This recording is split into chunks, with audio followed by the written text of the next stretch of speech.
भाग 1 मित्रता और भूख की खोज, विवाद की उत्पत्ति।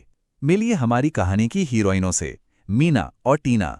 ये दोनों कोई मामूली दोस्त नहीं थीं।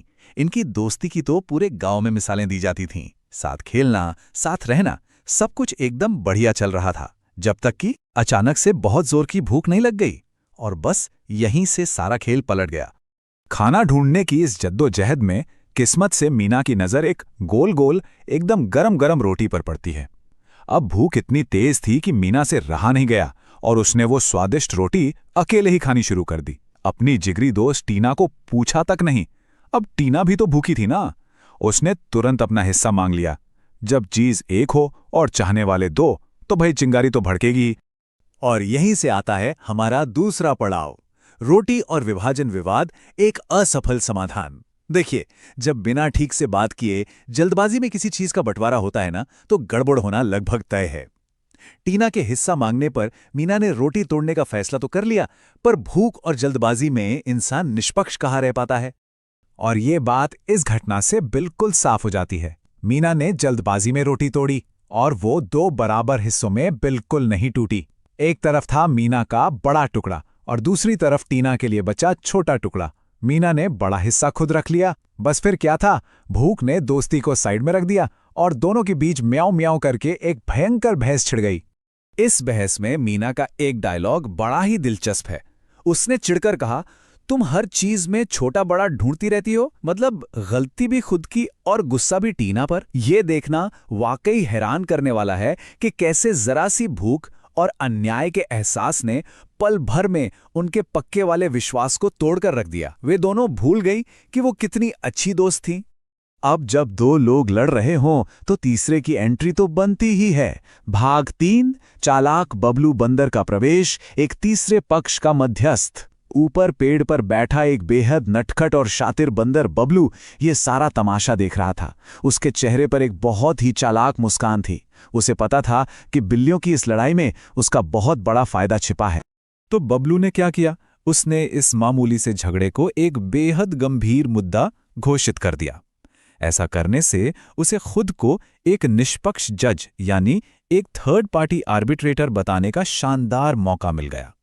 उसने बिल्लियों को यकीन दिला दिया कि वो एक तराजू लाएगा और उनके टुकड़ों को एकदम परफेक्टली बराबर कर देगा। और बेचारी बिल्लियां उसकी इस मीठी मीठी बातों में आ गईं। और अब शुरू होता है तराजू का असमान खेल, निष्पक्षता का भ्रम। बबलू अपना तराजू लेकर आ जाता है। यहां से सिचुएशन थोड़ी कॉमिक लेकिन काफी टेंशन वाली हो जाती है, क्योंकि जो परफेक्ट सोल्यूशन दिख रहा है ना, वो असल में एक बहुत बड़ी चाल बनने वाला है। जरा इस चालाकी भरे खेल के स्टेप्स देखिए। पहला स्टेप, दोनों टुकड़े तराजू में रखे गए। जाहिर है एक पड़ला नीचे गया। दूसरा स्टेप, बबलू ने कहा, अरे ये तो भारी है, इसे बराबर करने के लिए मुझे थोड़ा खाना पड़ेगा, और उसने एक बड़ा बाइट मार लिया। तीसरा स्टेप, अब दूसरा पड़ला भारी हो गया तो उसने उधर से भी चपाक से एक बाइट ले लिया। ये कोई बंटवारा थोड़ा ही था, ये तो तराजू के खेल में धीरे धीरे पूरी रोटी उड़ाने की एक मास्टर क्लास थी। मीना और टीना बेचारी टुकुर टुकुर देखती रहीं। काफी देर बाद जाकर उनका दिमाग चला। उन्हें समझ आ गया कि बराबर करने के चक्कर में बबलू तो उनकी पूरी की पूरी रोटी ही हजम कर रहा है।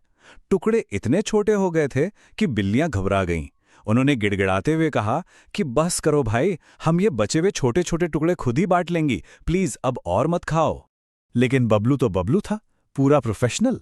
उसका जवाब सुनिए। अरे मेरी मेहनत की मजदूरी तो बनती है ना। उसने ये बहाना बनाया कि इतनी देर से वो जो तराजू पकड़कर कड़ी मेहनत कर रहा है, उसकी फीस भी तो लगेगी। और बस यही बोलकर उसने रोटी के वो आखिरी नन्हे से टुकड़े भी झट से अपने मुंह में डाल लिए। खेल खत्म। तो बात का निचोड़ क्या है? बिल्लियों के हाथ क्या लगा? एकदम बड़ा सा 0 यानी 0। मीना और टीना बस खाली पेट और खाली हाथ एक दूसरे का मुंह ताकती रह गईं। जिस रोटी के लिए वो इतनी बुरी तरह से लड़ रही थीं, उसका एक छोटा सा निवाला तक उन्हें नसीब नहीं हुआ। चलिए इस विश्लेषण के एकदम आखिरी हिस्से पर आते हैं, विवादों का परिणाम और सबक, अंतिम कीमत। ये मीना और टीना की कोई आम कहानी नहीं है, बल्कि ये एक ऐसा अटल नियम है जो हर जगह लागू होता है।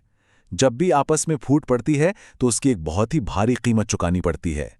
इसे ऐसे समझते हैं, पहली बात, विवादों से हमेशा सिर्फ और सिर्फ नुकसान होता है, एकदम 100% नुकसान।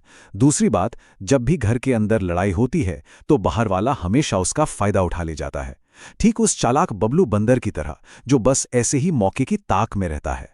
और सबसे जरूरी तीसरी बात, सच्ची ताकत हमेशा एकजुट रहने में है। अगर वो बिल्लियां अपनी भूख से ज्यादा अपनी दोस्ती को अहमियत देती तो वो रोटी सिर्फ और सिर्फ उनकी होती।